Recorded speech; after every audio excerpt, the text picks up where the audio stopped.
In the town of Clearwater, things started disappearing. No, not wallets or socks. Those were safe. But memories. Well, that was another story.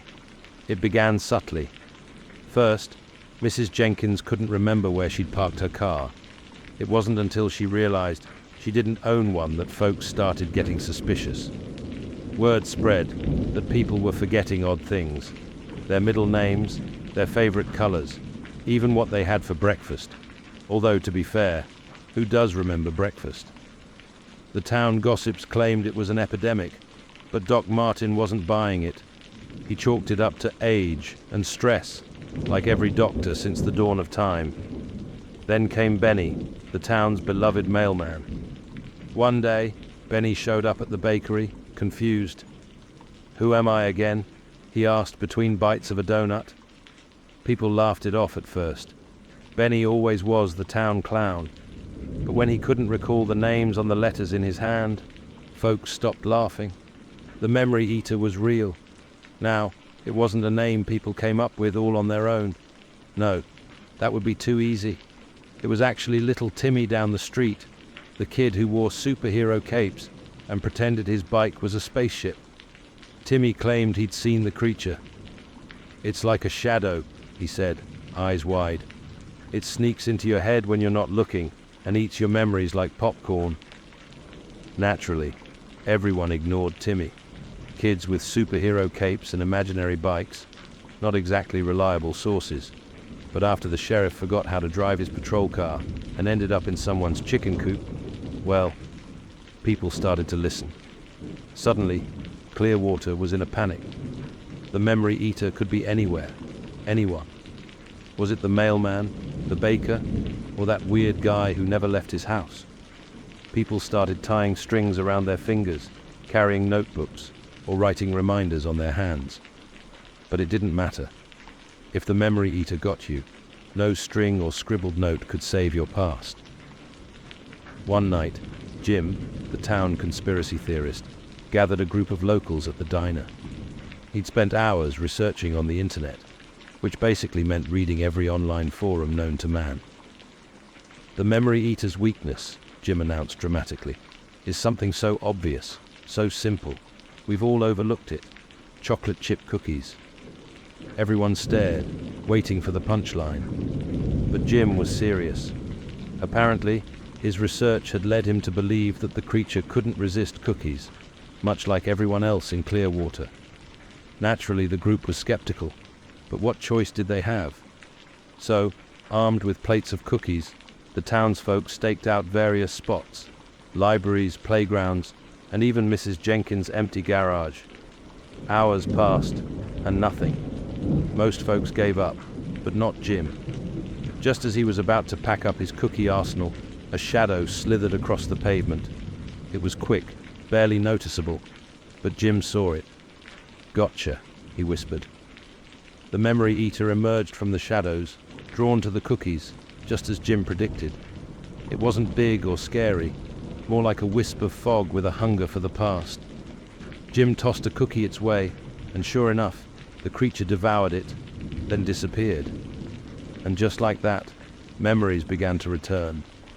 Mrs. Jenkins suddenly remembered she'd never had a car, but had always wanted one. Benny was back to delivering mail, though he still couldn't resist a good donut. Clearwater returned to normal, or as normal as a town with a shadow-eating creature could be. As for the memory eater, well, let's just say Jim's bakery became very popular, selling monster cookies with the slogan, "One bite and you'll never forget." You ever had one of those dreams that feel too real? Yeah, well, this one is about Tim. Tim wasn't your regular guy, though. He was about as normal as anyone can be when their dreams start messing with them. It all started when he noticed his dreams were getting weird. Not just the, "oh, I forgot to wear pants to work" kind of weird. This was next level. One night, Tim dreamed he was in his kitchen. Pretty normal, right? Until the fridge door opened by itself. Inside wasn't food. Oh no, it was a squirrel. A squirrel, dressed in a tuxedo, doing jazz hands, Tim figured it was just another crazy dream and shrugged it off. But the next morning, while making his cereal, guess who was peeking out of the cupboard? Yep, the squirrel. And this time, it winked at him. Tim wasn't exactly thrilled. "I gotta lay off the late-night pizza," he muttered, slamming the cupboard shut. But deep down, he knew something was off. That night, the dreams got worse. He dreamt he was late for an important meeting, and when he finally got there, the conference room was filled with giant cupcakes.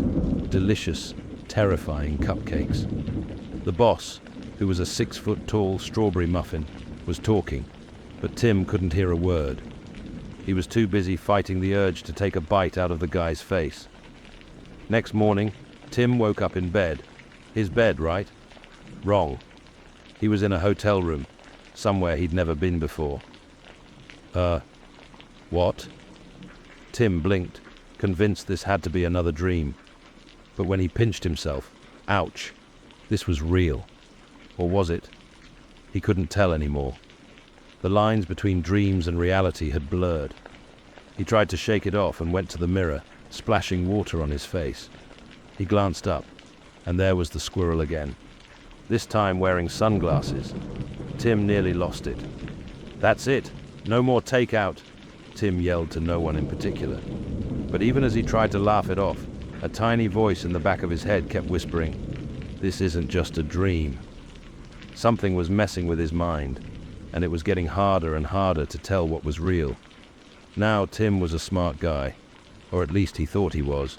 So he did what any sane person would do. Googled, what to do if your dreams start controlling your life. Surprisingly, there weren't many helpful results. One night, after days of this bizarre dream-reality mashup, Tim decided to stay awake. He loaded up on coffee, energy drinks, anything to keep his eyes open. But eventually, sleep got the better of him. When he finally closed his eyes, it was a new kind of dream. He was in a pitch-black room, and a voice, deep, echoing, definitely sinister, said, "Tim, why are you running?"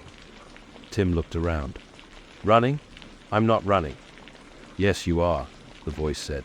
"Every time you wake up, you run from me." Tim suddenly realized what was happening. He wasn't just dreaming. He was trapped in a dream, and something was controlling it.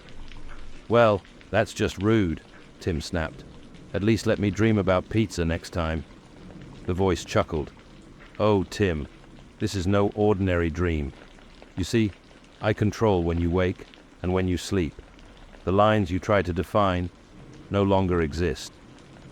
Just like that, Tim jolted awake, or thought he did. He looked around. Everything seemed normal. The bed, the alarm clock, the sun peeking through the curtains.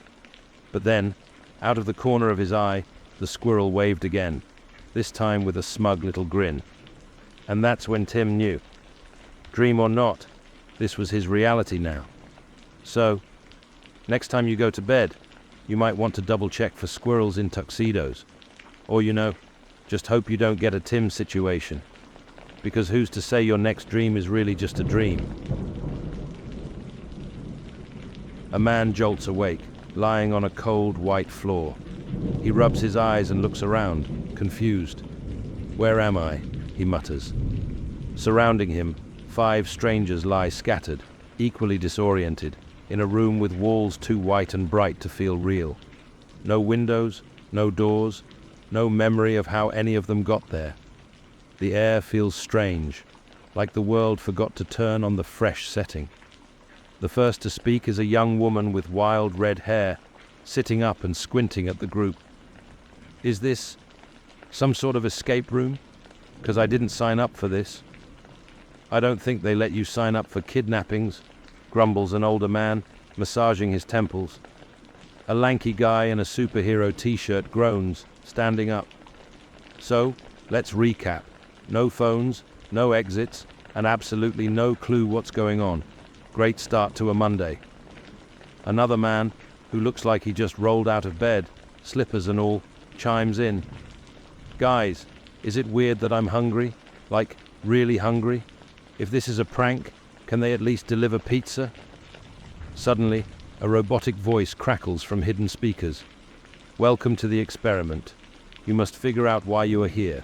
Fail, and, well, you'll find out. The room falls silent. Well, except for Slipper Guy, who breaks it by asking, do we at least get a clue, or some snacks? Nope, responds the voice coldly. Red hair leans against the wall, frustration etched on her face. Okay, so we're supposed to figure this out together? What if one of us knows more than they're letting on? Her eyes dart suspiciously around the group. Great. The paranoia stage. Superhero Guy sighs, crossing his arms. Classic. The older man, now pacing the room, cuts in. Look, none of us remember anything. Let's just work together and... Before he can finish, a loud click echoes through the room, and a trapdoor opens, revealing a table in the center. On it, a single object. A bright red button. Oh no, mutters Slipper Guy. That screams bad idea. Superhero Guy looks at him, smirking. So, who's gonna press it? The group stares at the button, weighing their options. Red hair shakes her head. It's too obvious. There's no way this thing is the solution. Slipper Guy nods in agreement. Yeah, it's like the diet version of a horror movie. You press that, and boom, zombies. The older man steps forward. But what if it's a test? What if the experiment is to see if we trust the obvious choice? More silence. Everyone waits for someone else to make the first move. Finally, Superhero Guy steps up, rolling his eyes. Fine, I'll do it. But if we all get vaporized, I'm blaming the slippers. He slams his hand down on the button. Click. Nothing. The group exhales. Then, suddenly, the floor vibrates, and the walls start moving, shrinking the room slowly. Why is it always the button? Red hair shouts. In a panic, they all scramble to find a way out. The older man grabs a piece of the table and tries to wedge it into the shrinking walls. Slipper Guy predictably yells, "We're toast! Game over!" But just as the walls close in, everything stops. The room falls silent again. Another trapdoor opens, and in comes a note. Congratulations, you pressed the button. You're free to go. The group, blinking in disbelief, watches as a hidden door slides open, revealing a hallway leading out. Superhero Guy shrugs. So, pizza? Definitely pizza, Slipper Guy nods. After this, I'm never saying no to carbs again. They walk out together, no closer to understanding the experiment, but with a new priority. Survival first, questions later. It all started one Tuesday morning when Ben, an ordinary guy with a love for coffee and avoiding work emails, walked into his favorite coffee shop. But as he approached the counter, the barista gave him a weird look. "Back for another one?" she asked, eyebrow raised. Ben blinked. "What do you mean, another one?" The barista, clearly convinced he was messing with her, sighed. "You were just here like 10 minutes ago. Extra caramel, double shot, no foam? You forgot already?" Ben scratched his head. He hadn't been there yet that day. Or had he? Confused, but chalking it up to a mistake, he paid for his coffee and left, wondering if maybe he had developed some kind of spontaneous amnesia. But things only got weirder. Later that day, he arrived at work to find his boss grinning. "Great work on the report, Ben. You're ahead of schedule for once." Ben's eyes widened. What report?" The boss laughed. "Good one. Seriously though, keep up the good work." Ben sat down at his desk, staring at his computer. He hadn't written any report. His inbox was still packed with unread emails. Yet somehow, someone was doing his work. This should have been great news, right? Who wouldn't want a mysterious assistant handling the boring stuff? Except it wasn't just work. Over the next few days, Ben's friends started acting strange. One of them texted him, "Awesome seeing you last night." But Ben hadn't seen anyone in days. Another said, "Nice jacket, man. Where'd you get it?" When he'd been wearing the same old hoodie for weeks. And then it happened. The moment of truth. Ben was walking through the park one evening when he saw him. Or rather, himself. There, sitting on a bench, casually sipping a smoothie, was a guy who looked exactly like him. Same messy hair, same worn-out sneakers, same ridiculous laugh lines. It was like looking in a mirror, but without the actual mirror. Heart pounding, Ben approached, cautiously. "Hey, you look a lot like me." The guy looked up, gave a friendly wave and said, "I am you." Ben blinked. "Excuse me?" "Relax, man," said the doppelganger, stretching like he didn't have a care in the world. "I've been filling in for you, handling some stuff, living the life. Thought you could use a break." Ben's head spun. "A break? From my own life?" "Sure. You seemed stressed. I figured why not? I handle the work, the social life, all the boring stuff. You just sit back and chill." At first, Ben was speechless. Then, a thought occurred to him. "Wait, if you're doing all the hard stuff, what am I supposed to do?" His doppelganger shrugged. "Enjoy the free time. Watch some TV, learn a new hobby, whatever." Ben hesitated. It sounded kind of nice, at least for a moment. But then he thought about it. His friends, his job, his life. "Wait, are you like taking over my entire existence?" The doppelganger gave a mischievous grin. "Not entirely, yet." "Yet?" Before Ben could respond, the doppelganger stood up and started walking away. "Don't worry, man. You'll barely notice I'm here. I mean, we're the same person, right?"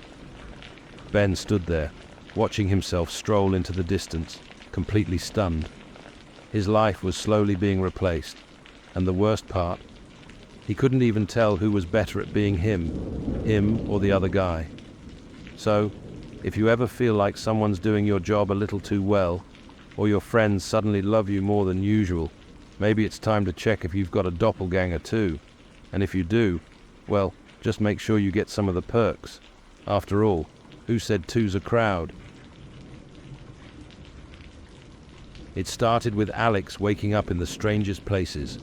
The kitchen floor, the bathtub, even once with one foot in the refrigerator.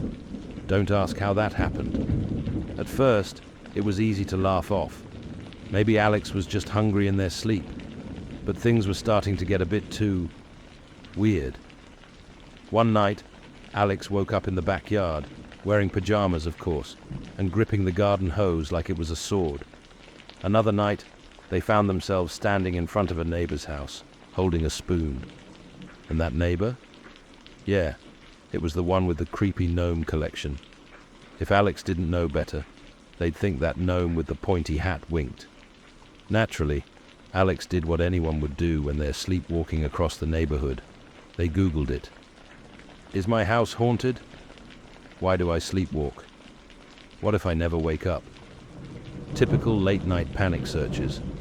But nothing explained why Alex was suddenly walking around like a zombie at night. The sleepwalking episodes got more frequent and more intense. It wasn't just a stroll through the living room anymore. No, Alex was taking full-on adventures. One night, Alex woke up in the garage, in the driver's seat of their car, holding the keys. Now, as much as they liked to think they could drive in their sleep, they quickly realized this was getting serious. They decided it was time to take action. So, they set up cameras, hoping to catch their nighttime wanderings on tape.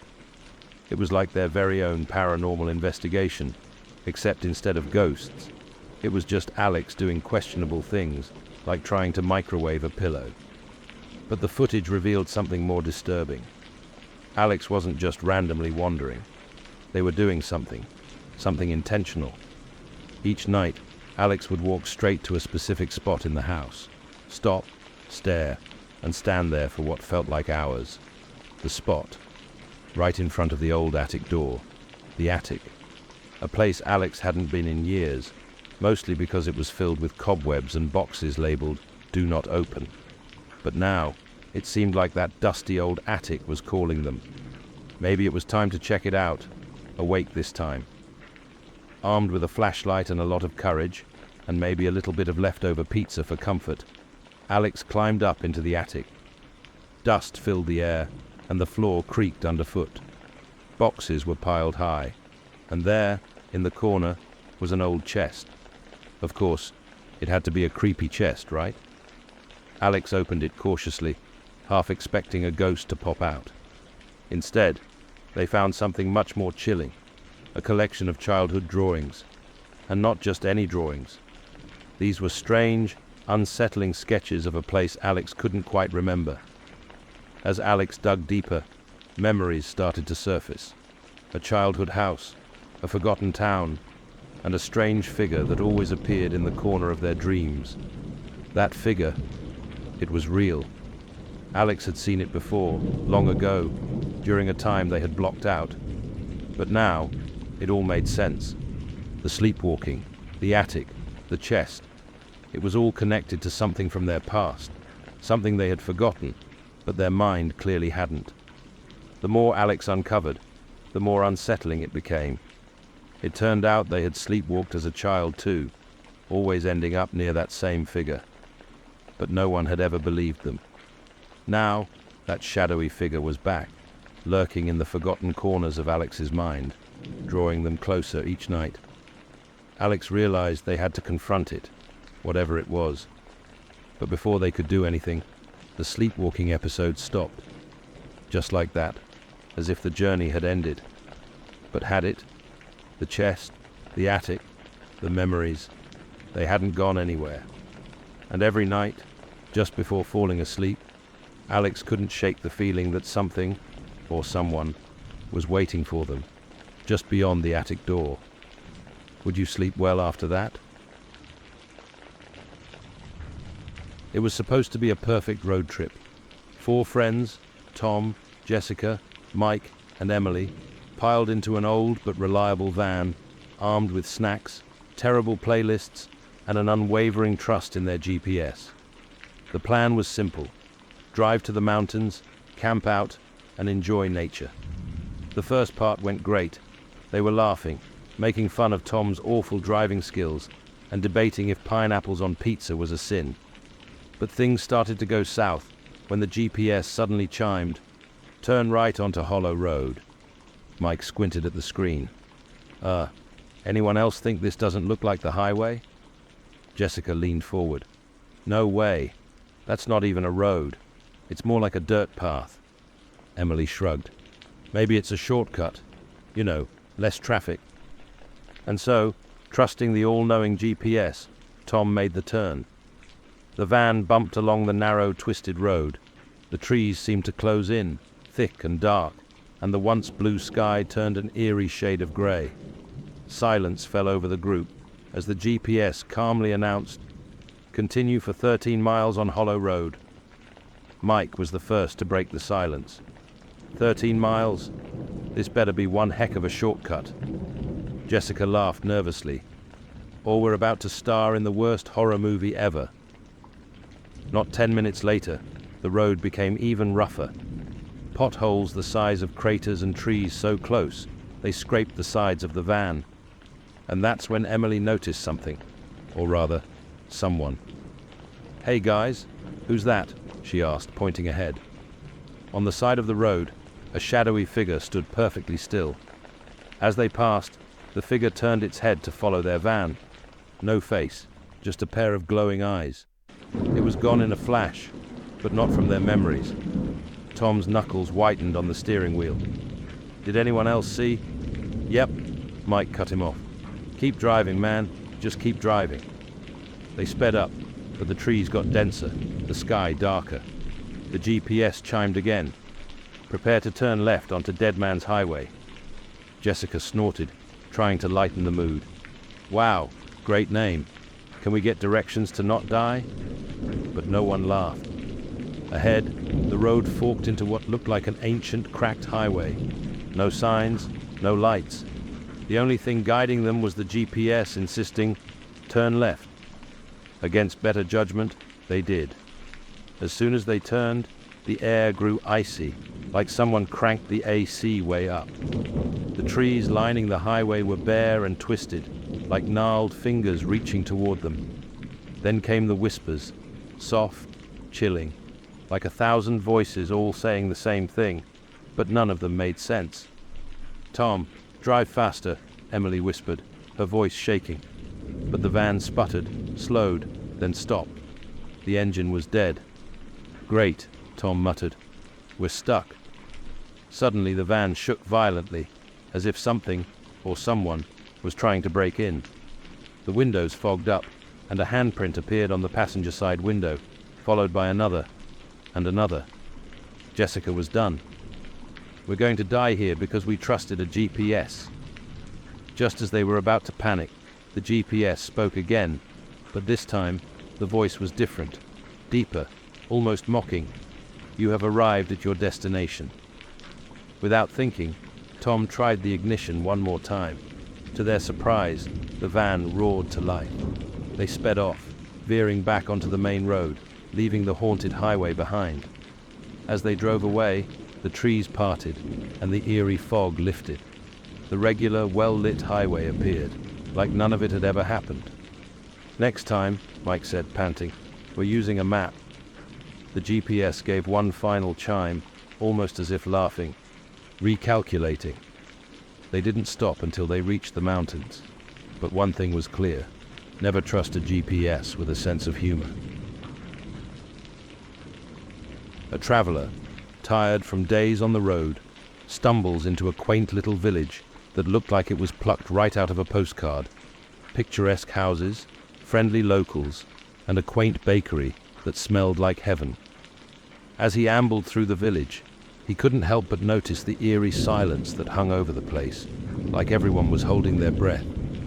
He approached the bakery, thinking a slice of pie might cheer him up, but the locals shot him glances that made him feel like he was wearing a clown suit. Is the pie good?" he asked, trying to break the ice. A woman behind the counter shrugged. "Only if you're brave enough," she replied with a smirk. "Brave enough? What's in it, ghosts?" He chuckled, but the laughter fell flat, swallowed by the unnerving silence. Determined to figure out what was up, the traveler wandered around, making small talk with the villagers. Each time he brought up the pie, their expressions soured. "You don't want the pie," a man in a floppy hat said, his voice a whisper. "People who eat it, they never come back out." He raised an eyebrow. "What, did it eat them? Sounds like a pie with a real bite." He laughed at his own joke, but the villagers didn't join in. Instead, they exchanged nervous glances, as if his humor had set off an alarm. Curiosity piqued, the traveler decided to poke around the village for clues. He noticed an old man by the fountain, tossing breadcrumbs to the pigeons. "Hey, sir, what's the deal with the pie?" he asked, hoping for a good story. The old man turned, eyes wide. "Ah, the pie, the cursed pie," he said, his voice trembling. "Legend has it that it's made from the villagers who disappear. No one ever leaves the village after tasting it." "Wait, you mean to tell me you're serving people in your pie? Sounds like a recipe for disaster," he exclaimed, laughing nervously. "Funny, but not as funny as it sounds," the old man said, his voice low. "It's best you leave before sundown." Now he was intrigued. So, with a wink, he said, "I'll take my chances. What's the worst that could happen? A little pie never hurt anyone." As night fell, the traveler sat down at the bakery, staring at the ominous pie, which looked suspiciously like a smiling face. "Just one bite. What's the harm?" he said, chuckling to himself. The moment he took a bite, the room grew cold. The locals gasped, eyes wide in horror. "What's happening?" he asked, half laughing, half screaming. Suddenly, the pie trembled, and to his shock, he felt it moving. Okay, I get it. The pie is cursed. Can I return it for a refund?" As he stood up, a horde of ghostly figures appeared, rising from the shadows, and the villagers cried out, "We told you so!" The traveler sprinted out of the bakery, realizing that his craving for pie might just be the last decision he ever made. He bolted down the village path, glancing back as the villagers, now seemingly unbothered, returned to their quiet lives. In the end, he learned a valuable lesson. When in a weird village, sometimes it's best to skip dessert. If someone ever tells you their pie is haunted, take their word for it.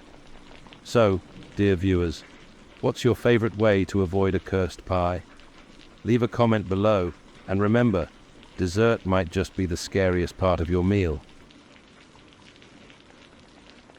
The Blackwood house loomed in the distance like an overgrown giant, its paint peeling like sunburned skin, and its windows staring blankly like a dog that just saw its owner leave without a treat.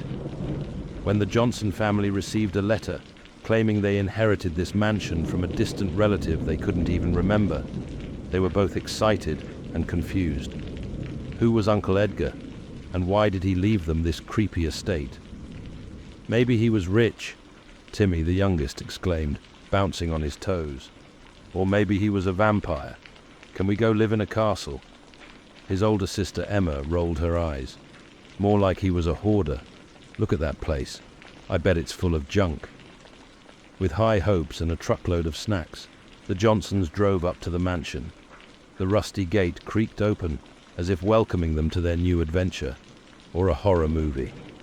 As they stepped inside, they were greeted by an overwhelming musty smell, like a gym sock left in a wet locker for a decade. Timmy wrinkled his nose. It smells like Grandma's house, and she's not even here. They wandered into the living room, filled with dust-covered furniture that seemed to shift in the shadows. Look at this fancy chair, Timmy said, plopping down on an old armchair that squeaked loudly. Suddenly, the lights flickered, and a ghostly figure materialized, floating above the dusty coffee table. It was a Victorian lady in an extravagant gown, looking like she'd just stepped out of a very bad period drama. "Welcome to Blackwood House," she proclaimed, her voice echoing like a trapped echo. "I am Lady Agatha, and you shall never leave." Emma couldn't help but snicker. Wow, not the welcome basket I expected. Does she at least have cookies? The ghost glared, clearly not amused by Emma's humor. I was never known for my baking. Just then, the family dog, Rufus, decided he had enough of the ghostly shenanigans. He barked and chased after the floating figure, causing her to vanish with an annoyed huff. Dogs, always barking up the wrong tree. After a brief pause, the family exchanged confused glances.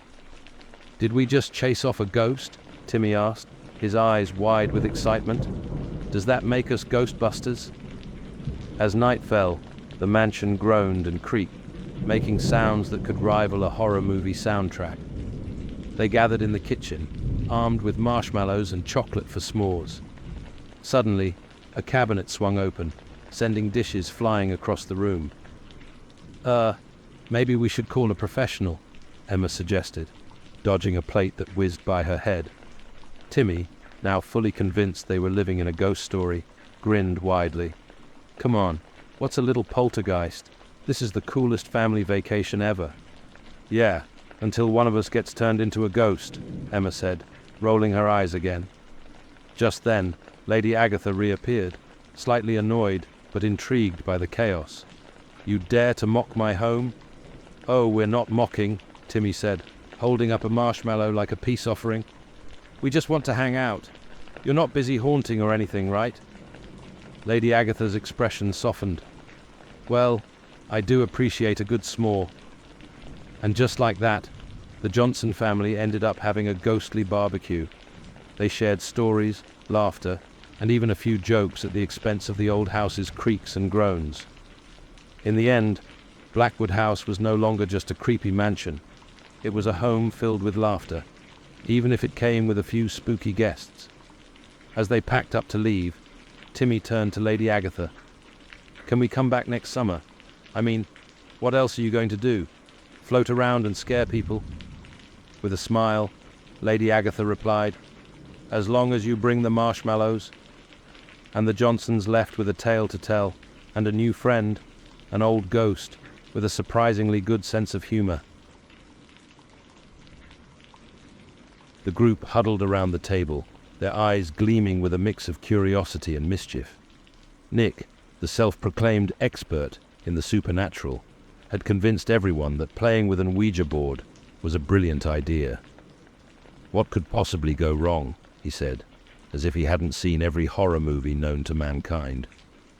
"Famous last words," muttered Sarah, rolling her eyes, but unable to hide her excitement. She grabbed the planchette, a small triangular piece of wood that looked like it had seen better days. "Let's do this." As they placed their fingers on the planchette, a chill swept through the room. It was a typical Friday night, the kind where nothing much happens, until it does. "Spirit, are you with us?" Nick asked, his voice trembling with faux bravado. The planchette remained still. "Maybe it's broken," he said, trying to hide his disappointment.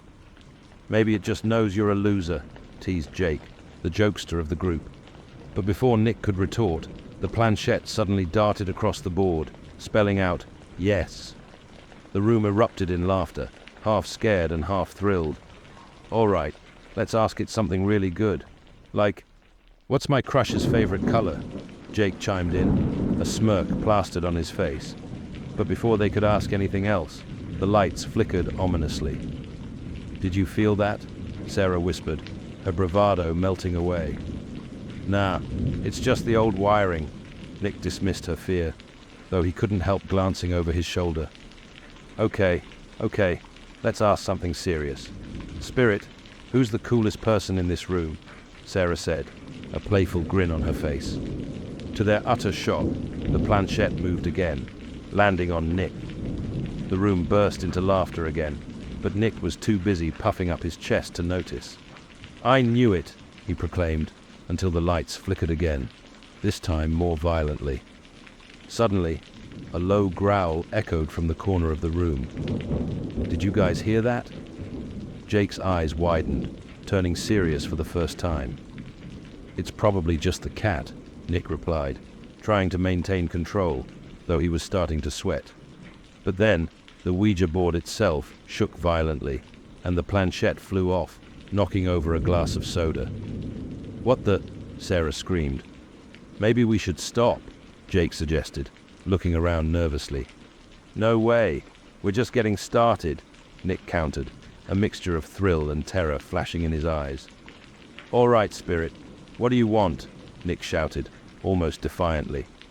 The room fell silent. Just then, a voice, deep and echoing, filled the air. "Your souls." The group gasped, hearts pounding, and a comedic thought raced through Nick's mind. Should have asked it for pizza instead.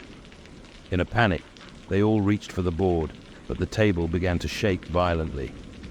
"This is not normal," Sarah yelled, as objects started flying around the room like it was a bad ghost movie. "We should have asked about the lottery instead," Jake joked nervously, trying to lighten the mood, but the laughter was forced. Finally, Nick, realizing they had gone too far, shouted, "We're done. We're closing the session." With that, they all put their fingers back on the planchette, desperate to end this wild ride. They spelled out, "Goodbye," and with a final flicker of the lights, silence fell.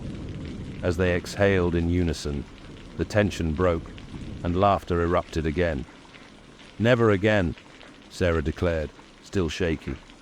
"Unless it's to ask if we can get out of cleaning up this mess," Nick added, eyes wide with relief and hilarity. And just like that, the night turned from terrifying to unforgettable, a wild story for their next adventure. Who knew a board game could get so intense? Next time we stick to Monopoly. Jake chuckled, earning a chorus of groans from his friends. "Should we really risk that?" Sarah replied, a playful smirk on her face, leaving the door open for another adventure.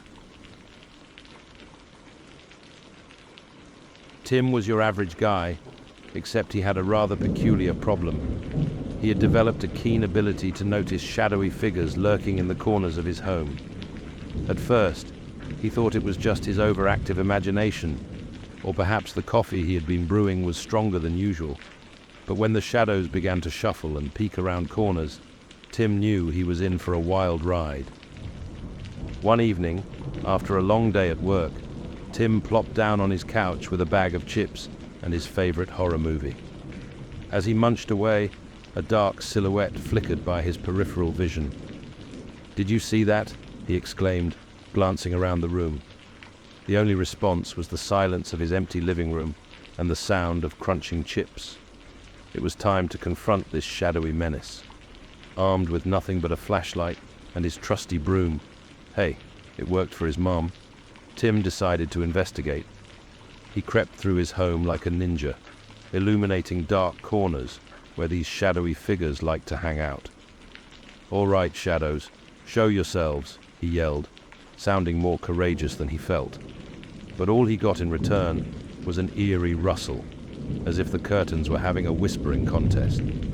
Now, every time Tim turned off the lights at night, he could swear the shadows were having a party in his kitchen. He could picture them mixing drinks and enjoying snacks he never remembered buying. "Hey, you guys mind cleaning up after yourselves?" he shouted one night, half jokingly. To his surprise, a shadowy hand reached out from the fridge, dragging a box of leftovers back in.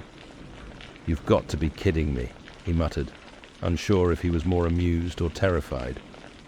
Desperate for answers, Tim decided to consult the internet.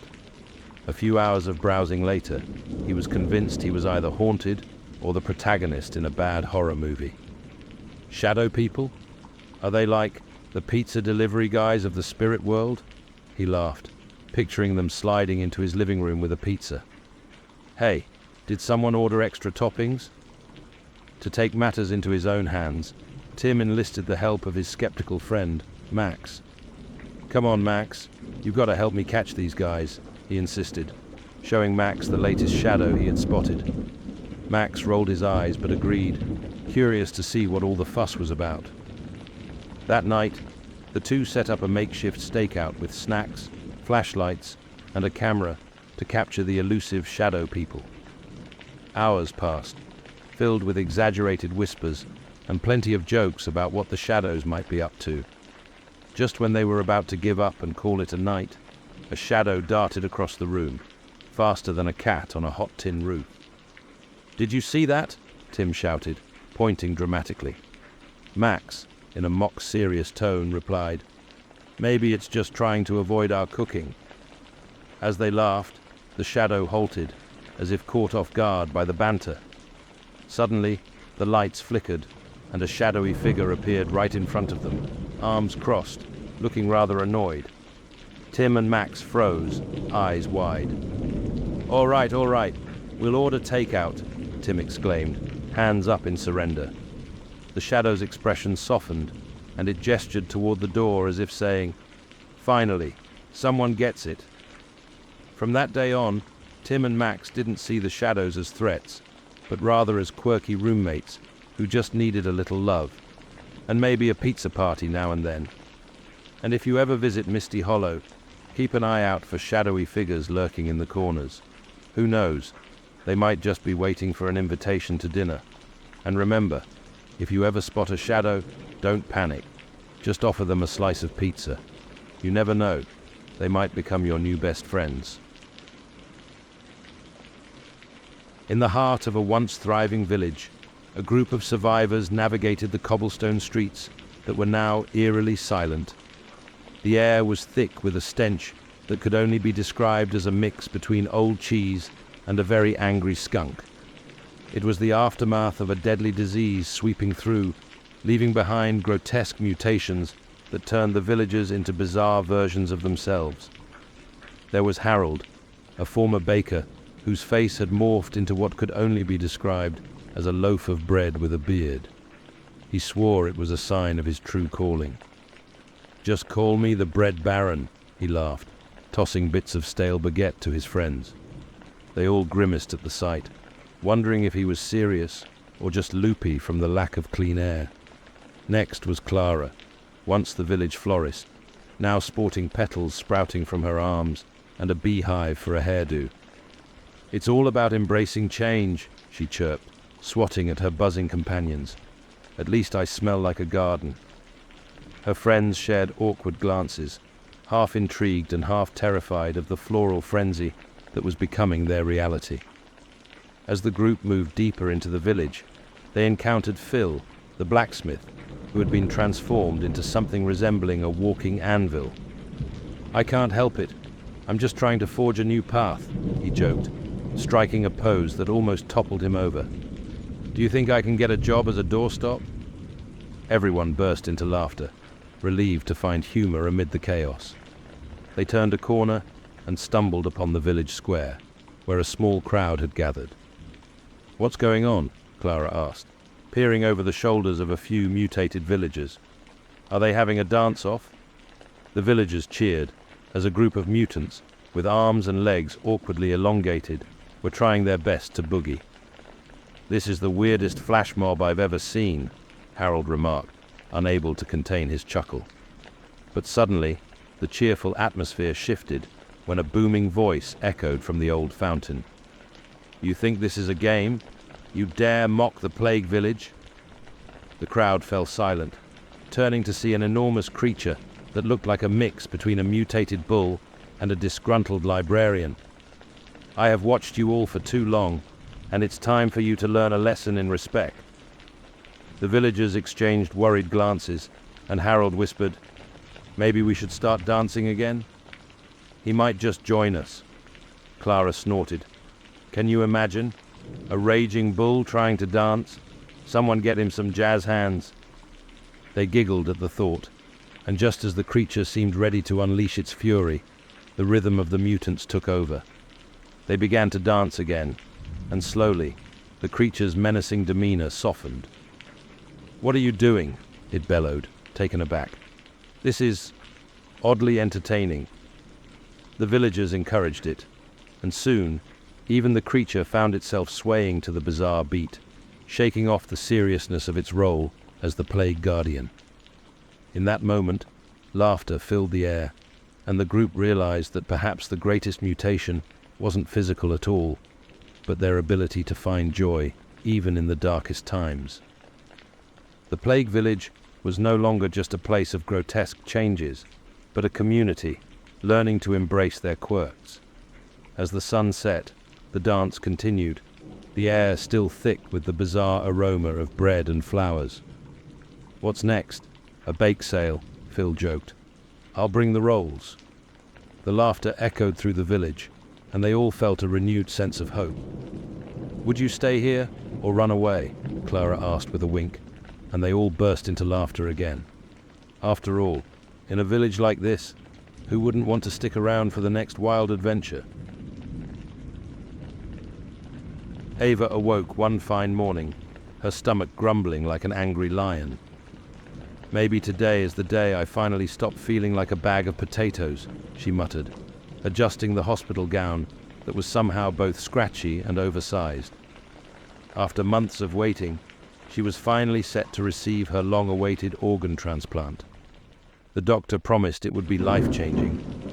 Little did she know, life-changing was an understatement. As Ava lay on the operating table, she couldn't help but think about all the delicious food she'd missed. "No more kale smoothies for me," she chuckled inwardly, picturing a mountain of tacos waiting for her on the other side of this procedure. With a final wink at the anesthesiologist, she drifted off into blissful unconsciousness. When she came to, her mind was foggy, but something felt different. "I'm alive!" she exclaimed, startling the nurse who was quietly adjusting her IV. "And feeling more fabulous than ever." "Just wait until you see your new organ," the nurse replied, a sly smile creeping across her face. Ava's eyes widened as she asked, "Wait, new organ? Is it shiny? Does it come in different colors?" "You'll find out soon enough," the nurse said, tapping a button that brought Ava's doctor into the room. After a brief examination, the doctor leaned in and whispered, "You're going to be just fine, but there's a little quirk about your transplant." "Quirk? You mean like a surprise party?" Ava replied, her curiosity piqued. "More like a surprise elephant in the room. Your donor was, well, not human," the doctor revealed, his eyes darting around as if he'd just let a cat out of a bag. "Not human? What do you mean? Like a celebrity?" because I could totally deal with a kidney from a Hollywood star, Ava exclaimed, envisioning herself throwing kidney-themed parties. Not quite. Your donor was a pig, the doctor said, trying to suppress a chuckle. A pig? You mean I have swine inside me? What's next? Am I going to start oinking? Ava suddenly felt a strange sensation. Her stomach grumbled louder than before, and she caught herself staring longingly at a tray of bacon-wrapped delights across the room. Oh no. Is this a side effect? Am I going to become the world's first bacon-loving human-pig hybrid? Days passed, and Ava felt great. Sure, she occasionally snorted when she laughed, but who doesn't? One evening, while enjoying her new favorite meal, bacon-wrapped everything, she felt a tingle in her belly. Do I smell bacon? She asked, bewildered. No, her friend Lily replied, wrinkling her nose. You're not turning into a pig, are you? Only if it means I can get free breakfast at diners, Ava laughed. However, her life soon turned into a sitcom. She found herself irresistibly drawn to mud baths, and her taste for food turned peculiar. One day, while attempting to explain her cravings for slop to her bewildered friends, they suggested she try online dating. Looking for a man who loves breakfast as much as I do, she wrote in her profile. Must enjoy mud baths and squealing with laughter. Surprisingly, she received a message. I'm more of a brunch kind of guy. Let's meet at Piggy's BBQ. As she stepped into the restaurant, her heart raced. This could either be a disaster or the best date ever. The door swung open, and there he was, an attractive guy with a charming grin and a plate piled high with ribs. Ready to dig in? He asked, winking. Only if you can handle a little bit of hogwash, she replied, grinning from ear to ear. And just like that, life became an adventure. A few pig puns later, Ava knew she'd never feel like just another ordinary human again. She might as well embrace her inner pork. And let's be real, who wouldn't want a little extra bacon in their life? If you had to choose a weird organ donor, would you pick a pig, or would you go for something more exotic? Comment below and let me know. The spaceship Hope's Light drifted silently through the vastness of space. Its crew, 5 astronauts on a mission to save humanity from extinction, busily running calculations. Captain Rodriguez, the group's natural leader with a tendency to joke, glanced at the blinking screens. Looks like we're on a collision course with a comet. Great. Just what we need. An ice cream headache from outer space. The crew chuckled, but the atmosphere shifted when their ship's alarms blared. What now? Muttered Dr. Hargrove, the ship's biologist, who was more concerned with alien life than stellar navigation. As he leaned closer to the screen, a strange red light pulsed. Guys, we might have company. What kind of company? I hope it's not a pizza delivery. I didn't order anything, said Lieutenant Sims, always the jokester. A shadow flickered across the display. It's not pizza, Hargrove replied, his voice dropping an octave. It looks like an alien creature, and it's on board. Great, just what I wanted for my birthday, Sims replied sarcastically. A slimy green monster to party with. The crew gathered in the control room, looking at the monitor as the alien creature, resembling a cross between a cat and a giant jellyfish, squirmed around the ship's cargo bay. Well, I don't know about you guys, but I'm not getting into that mess, said Engineer Chen. I don't even have a hazmat suit. Looks like we'll have to trap it, Rodriguez said, pointing to a nearby containment chamber. I'll distract it while you guys set the trap. Captain, are you sure that's a good idea? Asked Simmons, raising an eyebrow. What if it eats you? Then at least I'll die trying to save humanity, Rodriguez declared dramatically. And think of the headlines. Hero Captain eaten by alien. Shocker. With that, Rodriguez flung open the cargo bay door and stepped in. The creature, curious and glimmering with an iridescent hue, turned its gaze on him. Hey, buddy, want to play catch? He yelled, hurling a nearby wrench. It bounced off the wall, and the creature promptly pounced, missing the tool, but landing right in the trap. Did you see that? Rodriguez laughed. I'm a natural alien catcher. But as they tried to seal the trap, the creature wriggled free, leaving the crew shrieking like school kids at a haunted house. Oh no, it's loose, Hargrove yelled, frantically tapping buttons on his console. What do we do now? Let's use a distraction, Chen suggested, pulling out a box of snacks. Aliens love snacks, right? Only if they come in party sizes, Sims quipped. They started tossing snacks towards the creature. It paused, intrigued, and began feasting on the treats. Look, it's a snack monster, Rodriguez exclaimed, trying to contain his laughter. In a last-ditch effort, Hargrove modified the ship's environmental controls to create a calming atmosphere, and the creature finally settled down, its vibrant colors fading to a tranquil hue. I think we can train it, he said, eyes gleaming with newfound inspiration. Well, if we can teach it to fetch, we might just have a pet instead of a threat, Rodriguez grinned. Welcome aboard, buddy. Just don't shed on the control panel. With the alien creature now a part of their crew, the team turned their focus back to saving humanity, now with a little extra help and laughter along the way.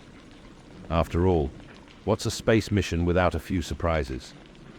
What's our next destination? Simmons asked. Anywhere but the pizza place. Rodriguez laughed. Let's hope our new friend likes frozen yogurt instead. And so, the Hope's light sailed on. A crew of unlikely heroes with a new, slimy friend, ready to tackle whatever the universe threw at them next. What do you think? Would you have made the same choices? Would you trust a creature with a jellyfish vibe? Drop your thoughts below. It's another Monday morning, and Jake wakes up to the blaring sound of his alarm clock. He slams the snooze button for the third time, feeling like a zombie in a horror movie. Except he's the star of the show, and it's just a regular day. He rolls out of bed, spills coffee on his favorite shirt, and mutters to himself, "Great start, Jake. Just fantastic." Little does he know, this isn't just another Monday. It's the beginning of his never-ending loop. As he steps outside, he's greeted by Mr. Thompson, the neighborhood's overly enthusiastic dog walker. "Hey, Jake. Did you hear about the big event downtown today?" Mr. Thompson's golden retriever, Max, is tugging on the leash, clearly more interested in chasing squirrels than participating in small talk. "Yeah, I'll try to make it," Jake replies, though he secretly hopes to avoid it. If only he knew how crucial that event was. The day drags on, filled with mundane moments. A boring meeting at work, awkward encounters in the break room, and the lunch lady serving the world's worst meatloaf. As the clock strikes 5, he thinks he's finally free, but on his way home, a mysterious flash of light envelops him. Suddenly, Jake wakes up in his bed, alarm clock screaming at him again. "What the?" he exclaims, flinging the covers off. Another Monday? He decides to take control this time. He dodges the coffee spill, avoids Mr. Thompson, and makes a beeline for the event downtown. Just as he arrives, he sees a giant balloon shaped like a taco floating away. "I can't believe I'm going to save a taco balloon," he thinks, shaking his head. But things quickly spiral out of control. Jake gets swept up in the excitement, and instead of saving the balloon, he accidentally bursts it with his overzealous cheering.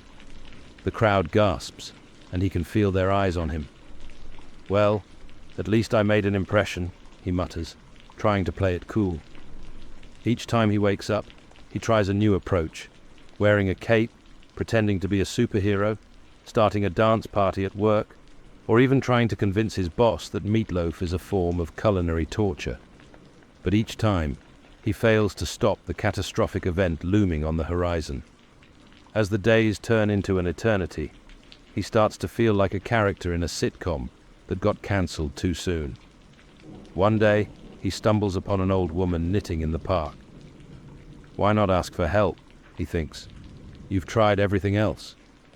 The woman, with her glasses perched on her nose, chuckles at Jake's desperate attempts to break the loop. "Child, you're not meant to change the day. You're meant to learn from it." At that moment, it clicks. He's been so focused on the event that he forgot to appreciate the journey. With newfound determination, Jake decides to simply enjoy the day.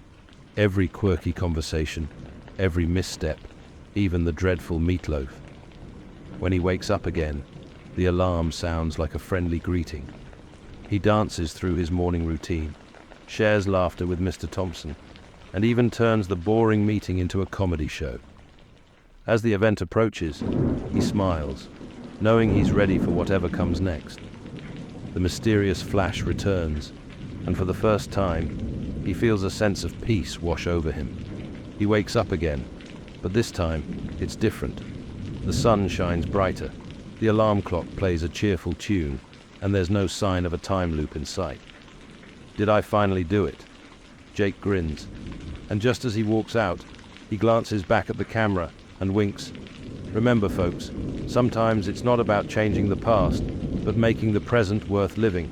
So, what's stopping you? And with that, the loop is broken, leaving us to wonder what we'd do with a second chance. In a world not so different from ours, Max woke up to find that his alarm clock was glaring at him, as if it had just binge-watched a series of motivational speeches. "Rise and shine, sleepyhead. The universe is waiting," it seemed to scream. With a groggy grunt, Max slapped the clock into submission and stumbled to the bathroom, brushing his teeth while daydreaming about the perfect breakfast.